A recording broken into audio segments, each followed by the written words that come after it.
Hi everyone. सभी छात्रों को यूपीएससी सीएससी हिंदी में स्वागत है। जैसा कि मैं आज UPSC IAS mains 2014 GS paper first से क्वेश्चन ले रहा हूं।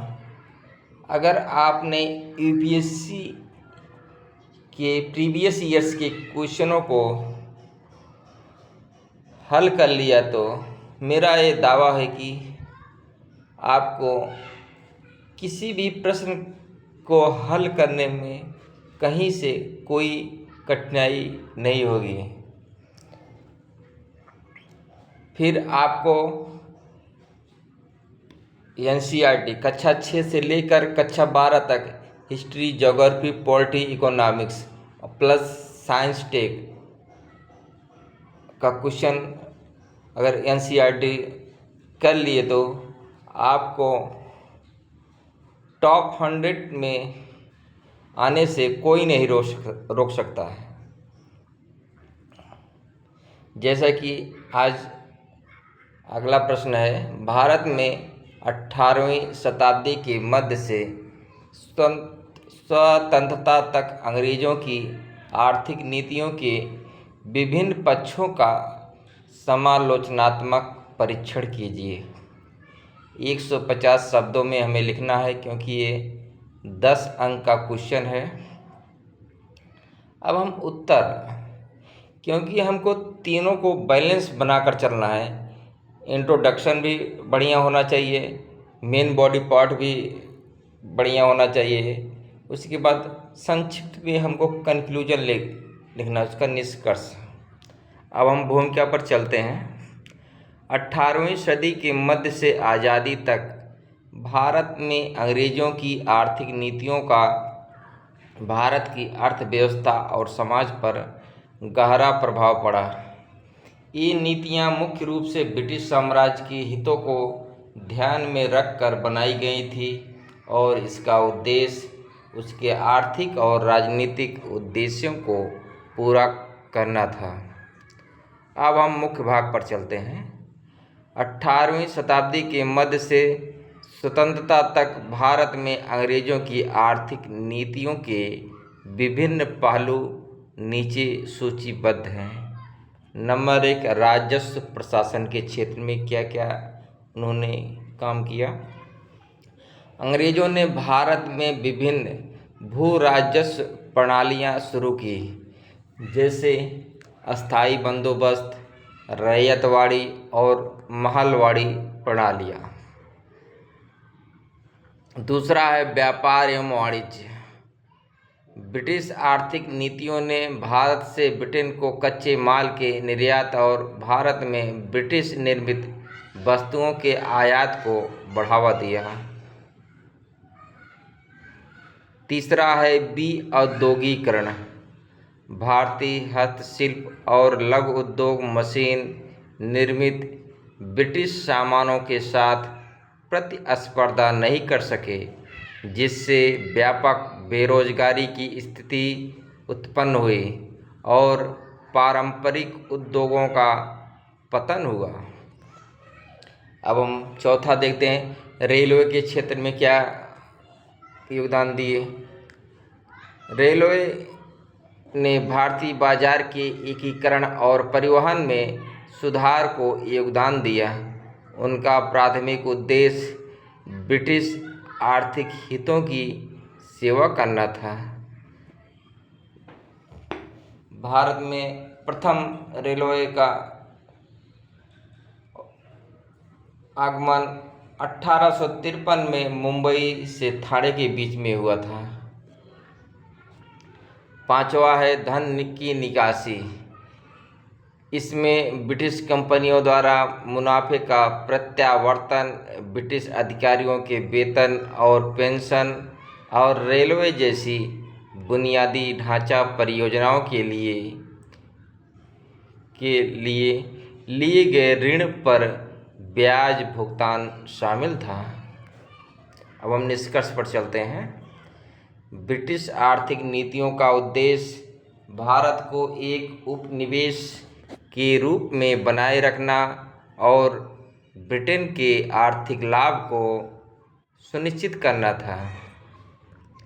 इन नीतियों ने भारतीय किसानों की दरिद्रता, विऔद्योगीकरण और धन की निकासी को बढ़ावा दिया, जिससे भारत का आर्थिक विकास गंभीर रूप से बाधित हुआ।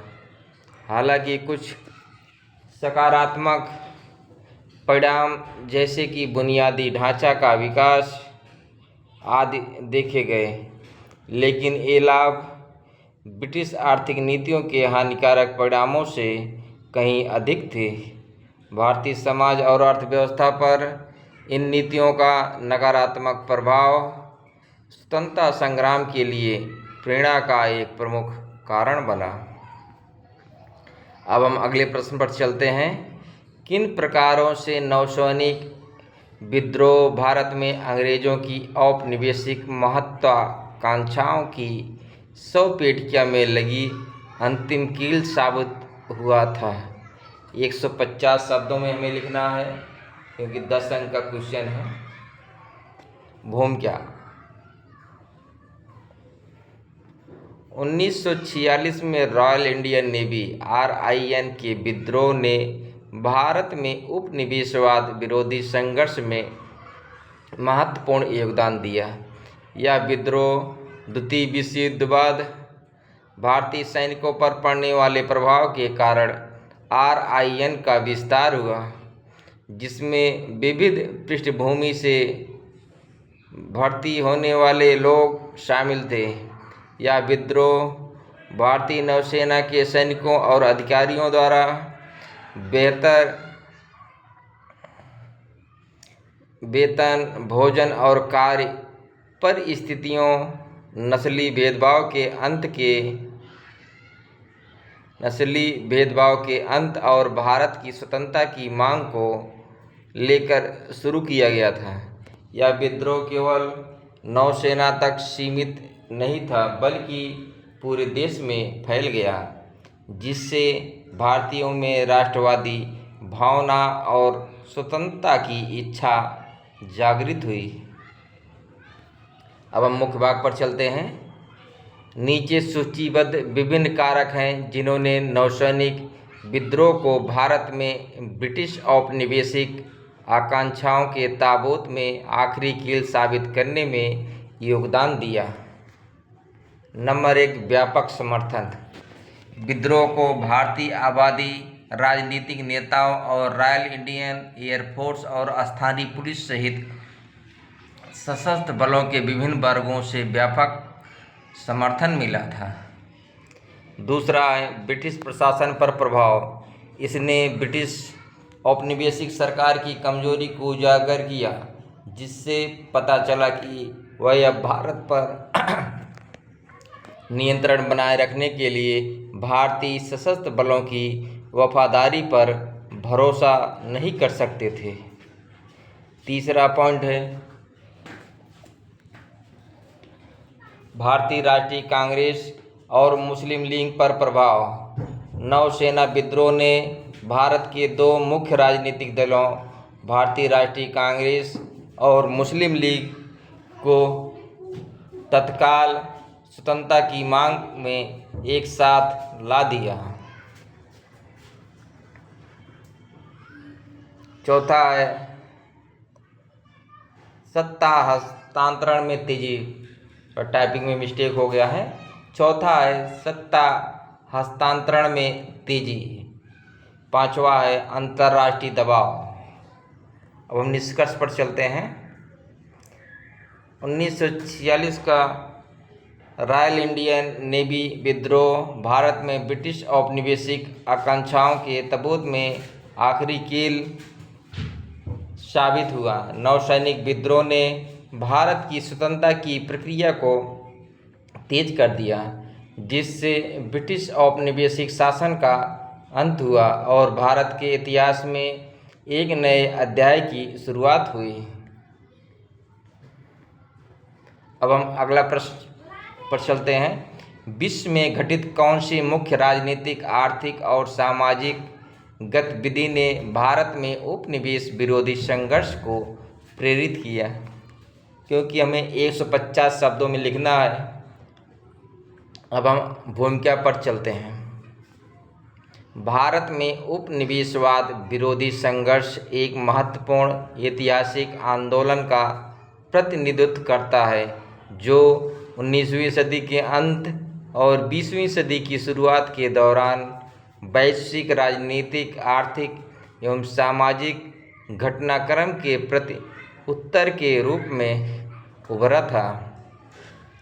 जैसे ही भारत ने ब्रिटिश औपनिवेशिक शासन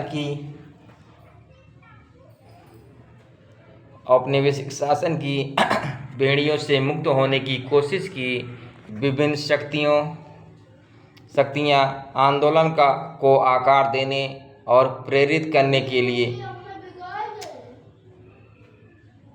एकजुट हुई, जिससे भारत की स्वतंत्रता की मांग और व्यापक वैश्विक घटनाओं के बीच अंतर संबंध को रेखांकित किया गया। मुख्य भाग भारत में उपनिवेशवाद विरोधी आंदोलन को प्रेरित करने वाले कुछ कारकों में शामिल है। ब्रिटिश साम्राज्य का पतन। 20वीं सदी में 2 विश्व युद्धों के परिणामस्वरूप ब्रिटिश शक्ति का पतन हुआ, जिससे इसकी अर्थव्यवस्था और सैन्य क्षमताएं कमज़ोर हो गई। दूसरा है आर्थिक शोषण। उच्च करों, नकदी फसलों की जबरन खेती और अनुचित व्यापार नीतियों ने भारतीय जनसंख्या को गरीब बना दिया और असंतोष को बढ़ावा दिया। तीसरा है भारतीय राष्ट्रवाद का उदय। महात्मा गांधी, जवाहरलाल नेहरू और सुभाष चंद्र बोस जैसे नेताओं द्वारा प्रेरित भारतीय राष्ट्रवाद के उदय ने ब्रिटिश शासन के खिलाफ विविध भारतीय आबादी को एकजुट करने में महत्वपूर्ण भूमिका निभाई। अब हम आगे चलते हैं। अंतर्राष्ट्रीय संगठनों की भूमिका। उदाहरण के लिए संयुक्त राष्ट्र चार्टर ने विशेष रूप से लोगों के आत्मनिर्णय के अधिकार को बढ़ावा दिया और उपनिवेशवाद से मुक्ति की प्रक्रिया को प्रोत्साहित किया। अगला है उदार विचारों की भूमिका। जैसे ही भारतीय अभिजात वर्ग ने ब्रिटेन और अन्य पश्चिमी देशों में शिक्षा प्राप्त की, वह लोकतंत्र, स्वतंत्रता और आत्मनिर्णय के उदार विचारों के संपर्क में आए। अब हम छठा देखते हैं, सामाजिक सुधार और आंदोलन। 19वीं 20वीं सदी की शुरुआत में भारत में कई सामाजिक सुधार आंदोलन देखे गए, जिनका उद्देश्य सामाजिक असमानताओं, जातिगत भेदभाव और अन्य प्रतिगामी प्रथाओं को दूर करना था। अब हम निष्कर्ष पर चलते हैं। इन कारकों के अभिसरण ने न केवल ब्रिटिश शासन को अंततः समाप्त करने में मदद की, बल्कि स्वतंत्रता के लिए भारत के संघर्ष और उस युग के दौरान वैश्विक परिवर्तन के बीच परस्पर संबंधों के व्यापक संदर्भ को भी उजागर किया। अब हम अगला प्रश्न देखते हैं। 1956 में सुएज संकट को पैदा करने वाली घटनाएं क्या थी? विश्व शक्ति के रूप में ब्रिटेन की आत्म छवि पर किस प्रकार अंतिम प्रहार किया गया? 150 शब्दों में हमें इसको लिखना है। अब हम सबसे पहले भूमिका देखते हैं। 1956 ईस्वी का सुएज संकट एक महत्वपूर्ण घटना थी, जिसने एक वैश्विक शक्ति के रूप में ब्रिटेन की स्थिति में एक महत्वपूर्ण मोड़ ला दिया। इसने न केवल ब्रिटिश सैन्य और राजनीतिक प्रभाव की सीमाओं को उजागर किया, बल्कि अंतर्राष्ट्रीय मामलों में एक प्रमुख शक्ति के रूप में देश की आत्म छवि को भी तोड़ दिया। अब हम मुख्य भाग पर चलते हैं, मेन बॉडी पार्ट। सुएज संकट की ओर ले जाने वाली घटनाएं। नंबर 1, सुएज नहर का राष्ट्रीयकरण। यह कदम पश्चिमी वित्तीय सहायता की वापसी के बाद आस्वान हाई बांध के निर्माण के लिए मिस्र की धन की आवश्यकता से प्रेरित था। दूसरा है त्रिपक्षीय मिलीभगत। राष्ट्रीयकरण के जवाब में ब्रिटेन, फ्रांस और इजराइल ने नहर पर नियंत्रण हासिल करने और नासिर को सत्ता से हटाने के लिए एक गुप्त गठबंधन बनाया। इजराइल ने अक्टूबर 1956 ईस्वी में मिस्र पर आक्रमण किया, जिसके बाद ब्रिटेन और फ्रांस ने युद्धरत दलों को अलग करने और नहर की रक्षा करने के बहाने हस्तक्षेप किया। अब हम संकट पर अंतर्राष्ट्रीय प्रतिक्रिया के बारे में समझेंगे। नंबर 1, संयुक्त राज्य अमेरिका। अमेरिका ने अपनी सेना वापस बुलाने के लिए ब्रिटेन पर वित्तीय और कूटनीतिक दबाव डाला। दूसरा है संयुक्त राष्ट्र। संयुक्त राष्ट्र ने हस्तक्षेप किया और तत्काल युद्ध विराम का आह्वान किया। अंततः क्षेत्र में शांति और व्यवस्था बनाए रखने के लिए संयुक्त राष्ट्र आपातकालीन बल को तैनात किया। अब हम ब्रिटेन पर संकट का प्रभाव देखते हैं। आर्थिक परिणाम। संकट के कारण पाउंड में गिरावट आई। दूसरा, राजनीतिक प्रभाव। संकट ने ब्रिटेन में के कम होते वैश्विक प्रभाव और अमेरिकी समर्थन पर उसकी निर्भरता को उजागर कर दिया। तीसरा, अंतर्राष्ट्रीय संबंध। ब्रिटेन की प्रतिष्ठा को गंभीर नुकसान पहुंचा और उसकी साम्राज्यवादी महत्वाकांक्षाएं कम हो गई। अब हम निष्कर्ष पर चलते हैं। 1956 ईस्वी का सुएज संकट एक विश्व शक्ति के रूप में ब्रिटेन की आत्म छवि के पतन का एक महत्वपूर्ण क्षण था। संकट की ओर ले जाने वाली घटनाओं, अंतर्राष्ट्रीय प्रतिक्रिया और उसके बाद के आर्थिक, राजनीतिक और राजनयिक परिणामों ने ब्रिटेन के कम होते वैश्विक प्रभाव और संयुक्त राज्य अमेरिका पर निर्भरता को उजागर किया। यह संकट बदलते वैश्विक परिदृश्य की स्पष्ट याद दिलाता है और अंतर्राष्ट्रीय मामलों में एक प्रमुख शक्ति के रूप में ब्रिटेन की भूमिका के अंत की शुरुआत है। अब हम अगला प्रश्न चलते हैं। आज का लास्ट प्रश्न है, लेनिन की नव आर्थिक नीति 1921 ने स्वतंत्रता के शीघ्र पश्चात भारत द्वारा अपनाई गई नीतियों को प्रभावित किया था। मूल्यांकन कीजिए। अब हम भूमिका पर चलते हैं क्योंकि हमें संक्षिप्त में भूमिका देना है। 1921 ईस्वी की नई आर्थिक नीति NEP व्लादिमीर लेनिन द्वारा सोवियत संघ में रूसी गृह युद्ध के परिणामस्वरूप उत्पन्न आर्थिक संकट की प्रतिक्रिया के रूप में पेश की गई थी। इस नीति का उद्देश्य समाजवाद और पूंजीवाद के मिश्रण के माध्यम से अर्थव्यवस्था को पुनर्जीवित करना था। 1947 ईस्वी में स्वतंत्रता के बाद भारत ने कई आर्थिक नीतियों को अपनाया, जिनका उद्देश्य आर्थिक विकास और आत्मनिर्भरता को बढ़ावा देना था। अब हम मुख्य भाग पर चलते हैं। NEP और भारत की आर्थिक नीतियों के बीच समानताएं। नंबर 1, मिश्रित अर्थव्यवस्था। NEP और भारत की आर्थिक नीतियों दोनों का उद्देश्य समाजवाद और पूंजीवाद के तत्वों को मिलाकर एक मिश्रित अर्थव्यवस्था बनाना था। दूसरा है राज्य का नियंत्रण। दोनों ही मामले में राज्य ने प्रमुख उद्योगों और बुनियादी ढांचे जैसे रेलवे, ऊर्जा और भारी उद्योगों को नियंत्रित किया। तीसरा है औद्योगिकरण पर ध्यान। NEP और भारत की आर्थिक नीतियों दोनों ने आर्थिक विकास और निर्भरता प्राप्त करने के साधन के रूप में औद्योगिकरण पर जोर दिया। अब हम NEP और भारत की आर्थिक नीतियों के बीच अंतर को समझते हैं। नंबर 1, निजी क्षेत्र की भूमिका।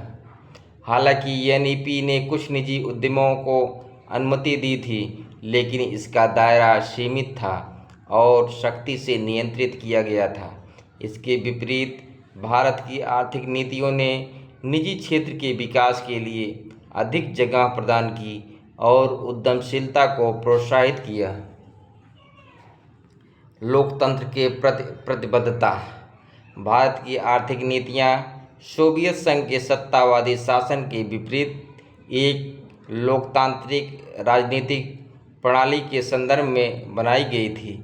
इसने नीति निर्माण की प्रकृति को प्रभावित किया, जिसमें आम सहमति बनने और विविध निर्वाचन क्षेत्रों की ज़रूरतों को संबोधित करने पर अधिक जोर दिया गया। अगला है अन्य आर्थिक मॉडलों का प्रभाव। भारत की आर्थिक नीतियां पूरी तरह से एनईपी से प्रभावित नहीं थी। उन्होंने अन्य मॉडलों से भी प्रेरणा ली, जैसे ब्रिटिश फैबियन समाजवाद और अन्य नव स्वतंत्र देशों के विकास के अनुभव। अब हम निष्कर्ष पर चलते हैं। एनईपी ने मिश्रित अर्थव्यवस्था के लिए एक रूपरेखा प्रदान की, जिसने भारत को आर्थिक विकास और आत्मनिर्भरता के अपने लक्ष्यों को आगे बढ़ाने की सहूलियत दी। हालांकि भारत के अद्वितीय राजनीतिक, सामाजिक और आर्थिक संदर्भ ने इसकी नीतियों को आकार देने में महत्वपूर्ण भूमिका निभाई, जिससे केवल एनईपी का प्रभाव मानना गलत है। ये हमारा रोज का 5-5 क्वेश्चनों की श्रृंखला ऐसे चलती रहेगी, क्योंकि अगर हम इससे ज़्यादा क्वेश्चन लेंगे तो वीडियो लंबा हो जाएगा। धन्यवाद।